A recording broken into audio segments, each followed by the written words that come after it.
Good morning, students.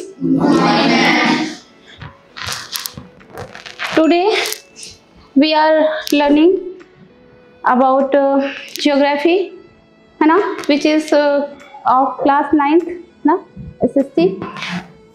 In this chapter, we will go to learn about India, size and location. India size and location. India के size और location को पढ़ने के पहले हम ये देख लेते हैं कि इंडिया एग्जैक्टली वर्ल्ड में कहाँ पर स्टेबल है, कहाँ पर ये सिचुएटेड है। ये पूरा वर्ल्ड, ठीक है। इस वर्ल्ड में आप देख पा रहे होंगे यहाँ पर एक जीरो, ये एक डॉटेड लाइन दिख रही है आपको, है ना। This line is known as, इस लाइन को क्या बोलते हैं, इक्वेटर। क्या बोलते हैं, 0 डिग्री, या फिर क्या बोलते हैं इसे, इक्वेटर, ठीक है। ये इक्वेटर लाइन का काम क्या है, ये क्या करती है, वर्ल्ड को दो पार्ट्स में डिवाइड कर देती है, ठीक है। और जब ये 2 पार्ट्स में डिवाइड कर देती है तो इसको जो डिवाइड करती है, इसका जो नॉर्थ में जब हम जाएंगे तो इसे हम क्या बोलेंगे, नॉर्दर्न हेमिस्फीयर, और साउथ में जब हम जाएंगे तो इसको हम क्या बोलेंगे, सदर्न हेमिस्फीयर। ओके, क्या बोलेंगे, सदर्न हेमिस्फीयर। इस तरह से जब हम नॉर्थ में जाएंगे 0 डिग्री से स्टार्ट करते हुए 1 2 3 ना, 1 2 3 इस तरह से करते हुए हम यहाँ पर 90 डिग्री तक आएंगे, और इनके आगे हम n लिखेंगे बिकॉज हम कहाँ पर जा रहे हैं, नॉर्दर्न हेमिस्फीयर में, ठीक है। और 0 डिग्री के जब नीचे हम आएंगे तो हम फिर से 1 2 3 4 इस तरह से लिखते हुए 90 डिग्री तक आएंगे, और हम इनके आगे क्या लिखेंगे, एस लगा देंगे बिकॉज हम कहाँ पर आ रहे हैं, सदर्न हेमिस्फीयर में। Is it clear? ओके, तो यहाँ पर बेटा आप एक चीज और भी देख रहे होंगे, यहाँ पर आप देखो बच्चे, आपको 2 ग्लोब दिख रहा है ना, 2 ग्लोब की पिक्चर दिख रही है। एक में आप देख पा रहे हैं कि कुछ लाइन है जो नॉर्थ से साउथ की तरफ आ रही हैं, दिख रहा है आपको। इन्हें हम क्या बोलते हैं, मेरिडियंस बोलते हैं, या फिर इन्हें हम क्या बोलते हैं, लॉन्गिट्यूड्स। क्या बोलते हैं, लॉन्गिट्यूड्स, ठीक है। और कुछ इधर में देखो, इधर में कुछ लाइंस ऐसे पैरेलल जा रही हैं, ईस्ट टू वेस्ट, ठीक है, ईस्ट टू वेस्ट आ रही है। इन्हें हम क्या बोलते हैं, लैटिट्यूड्स बोलते हैं, या फिर हम क्या बोलते हैं, पैरेलल लाइंस, ठीक है। जब ये 2 लाइंस एक जगह इकट्ठी हो जाती हैं तो ये क्या बना देती हैं, ग्रिड बना देती हैं। दिख रहा है आपको, ये ग्रिड्स दिख रहे हैं, ठीक है। क्या बनाते हैं, इसे हम ग्रिड बना देते हैं, ठीक है। ये ग्रिड का काम क्या है, ये ग्रिड क्यों बन रहा है, और देखो एक चीज, ये लाइन ऐसी कोई पूरे अर्थ पे कोई ऐसा बना हुआ नहीं है, ये बनाई गई लाइन नहीं है, ये ओनली क्या है, इमेजिनरी लाइन है। कैसी लाइन है, इमेजिनरी लाइन है, ठीक है। इमेजिनरी लाइन है, क्यों लाइन ये बनाई गई, जो हमारे ज्योग्राफर्स थे, जो हमारे स्कॉलर्स थे, उनका क्या मानना था कि अगर कहीं पर किसी भी कंट्री के एग्जैक्ट लोकेशन को या वहाँ के टेम्परेचर को, टाइम को हमें पता करना है तो हमें कुछ न कुछ इस तरह से इंस्टॉल करना पड़ेगा, कुछ न कुछ इस तरह से सिस्टम बनाना पड़ेगा जिससे कि हम एग्जैक्ट लोकेशन पर पहुंच जाएं। जैसे कि अगर कहीं तुम कोई किसी न्यू प्लेस पे जाओ, है ना, तो वहाँ किसी आपके कोई रिलेटिव हैं, उनके घर आपको जाना है, तो आपको अगर वो बोल दे कि बस मैं मुंबई में रहता हूँ, तो आप पहुंच जाओगे, नहीं पहुंचोगे। जब तक कि आपको उनके सोसाइटी का, उनके एरिया का, उनके हाउस नंबर, अपार्टमेंट सब कुछ एग्जैक्ट पता नहीं होगा, तब तक आप नहीं पहुंच पाओगे।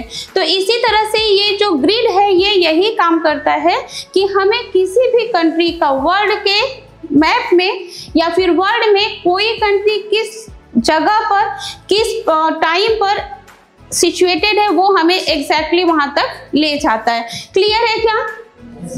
ओके, अभी क्या दिखा रहा है, Greenwich eastern and western hemisphere impacts on meridians time zones. ठीक है, ग्रीनविच क्या है, देखो जब जो ये टाइम जोन्स हो गए, अभी तुम्हें यहाँ पर दिख रहा है कि 24 टाइम जोन्स है ना। हमारे एक दिन में 24 आवर्स ही क्यों होते हैं, क्यों होते हैं ये पता है? नहीं पता है, तो देखो समझो क्यों होते हैं।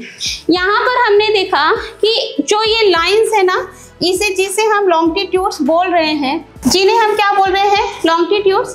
तो एक लॉन्गिट्यूड से, ये जो लॉन्गिट्यूड है, एक लॉन्गिट्यूड से दूसरे लॉन्गिट्यूड तक जब हम जाते हैं तो इसमें 4 मिनट का क्या हो जाता है, डिफरेंस हो जाता है। ठीक है, तो इस तरह से 1 degree longitude is equal to 4 minute. तो अब अगर 360 लॉन्गिट्यूड हम जाएंगे तो कितना हो जाएगा, इसको हम मल्टीप्लाई कर देंगे 4 से, कितना आएगा 1440 मिनट्स। अब हम 1440 मिनट्स को 1 minute is equal to 1 hours equal to, तो हम जब 1440 को 60 से डिवाइड कर देंगे तो कितना आ जाएगा 24 आवर्स। ठीक है, तो इसलिए हम क्या बोल सकते हैं कि एक दिन में 24 आवर्स होते हैं। ठीक है, तो यहाँ पर क्या था कि इस तरह से, अब क्या अगर इस ऐसा होता तो अगर हम ईस्टर्न में जो मोस्ट ईस्टर्न पार्ट है, अगर हम वहां देखते तो कोई और डेट चल रही होती, और हम वेस्टर्न पार्ट पे देखते तो कोई और डेट चल रही होती। ठीक है, इसलिए क्या किया, जो हमारे ज्योग्राफर्स थे, स्कॉलर्स थे, उन्होंने क्या किया कि इसका एक सॉल्यूशन निकाला। सॉल्यूशन कैसा निकाला, उन्होंने ना यहाँ से बीच में सेंटर से, ठीक है, एक 0 डिग्री निकाल दी। ठीक है, 0 डिग्री को इन्होंने क्या कहा, ग्रीनविच मेरिडियन। मतलब ये ग्रीनविच इसका नाम क्यों पड़ा, क्योंकि लंदन में एक सिटी है ग्रीनविच, वहां से ये पास हो रही थी, इसलिए इसका नाम क्या रखा, ग्रीनविच। ठीक है, अब ग्रीनविच पे जो टाइम हो रहा होगा ना, तो वो टाइम को हम स्टैंडर्ड टाइम मानेंगे। ठीक है, ग्रीनविच से ईस्टर्न में जैसे जैसे हम जाते जाएंगे, एक एक डिग्री जैसे जैसे हम आगे बढ़ते जाएंगे, वैसे वैसे ही टाइम बढ़ता जाएगा। ठीक है, जैसे ग्रीनविच पे अगर हम 12 o'clock हो रहा है, तो इसके आगे अगर हम 1 डिग्री आगे पहुंचते हैं तो यहाँ पर कितना हो जाएगा, 12 o'clock और 4 मिनट्स, है ना, 12 o'clock और 4 मिनट्स हो जाएगा। ठीक है, इसके अगर हम बैक में आएंगे, वेस्टर्न साइड में आएंगे, तो 1 डिग्री जैसे हम आगे बढ़ेंगे वैसे ही 4 मिनट कम हो जाएगा। ठीक है, यहाँ पर क्या हो जाएगा, 11 o'clock 56 मिनट। क्लियर है क्या? ओके, तो ये है टाइम जोन। ठीक है, तो यहाँ पर क्या हुआ कि 24 पूरा कितना ड्यूरेशन है, कितने टाइम जोन्स हैं, पूरे वर्ल्ड में 24 टाइम जोन्स हैं। ठीक है, पूरे वर्ल्ड में 24 टाइम जोन्स हैं, जो यहाँ पर मैंने तुम्हें बताया है। क्लियर? अभी मैंने आपको क्या बताया, टाइम जोन, पैरेलल, है ना, मेरिडियन, इनके बारे में मैंने आपको बताया। अब जो मैंने आपको बताया था कि ये 0 डिग्री है या इक्वेटर, इसके नॉर्थ में नॉर्दर्न हेमिस्फीयर और साउथ में सदर्न हेमिस्फीयर। ठीक है, ये हमारा इंडिया, ये हमारा इंडिया, हमारा प्यारा इंडिया। ठीक है, ये कहाँ पर है, और अगर हम इसको मेरिडियन बेस पे डिवाइड करना चाहें तो ये ईस्टर्न हेमिस्फीयर और ये वेस्टर्न हेमिस्फीयर। ठीक है, तो अब बताओ मुझे कि इंडिया कौन से हेमिस्फीयर में है। अगर हम लेटिट्यूडनल देखना चाहें तो इंडिया कौन से हेमिस्फीयर में है, और अगर हम लॉन्गिट्यूडनल देखना चाहें तो इंडिया कौन से स्फीयर में। Latitudinal India lies in north hemisphere ना, नॉर्दर्न हेमिस्फीयर में, है ना, नॉर्दर्न हेमिस्फीयर में।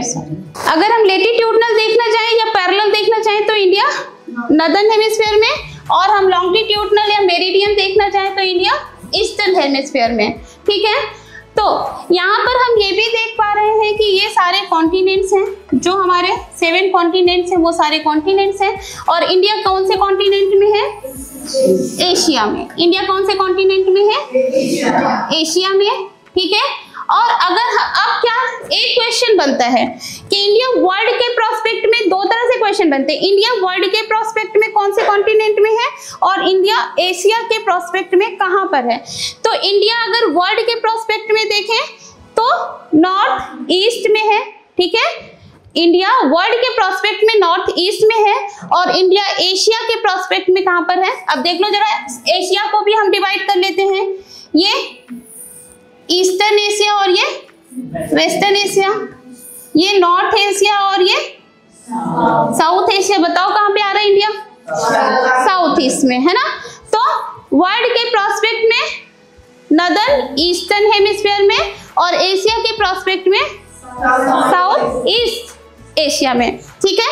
आ जाओ, okay, we will learn about expansion, exactly expansion of India in the world ना, by latitudinal and longitudinal in the next class.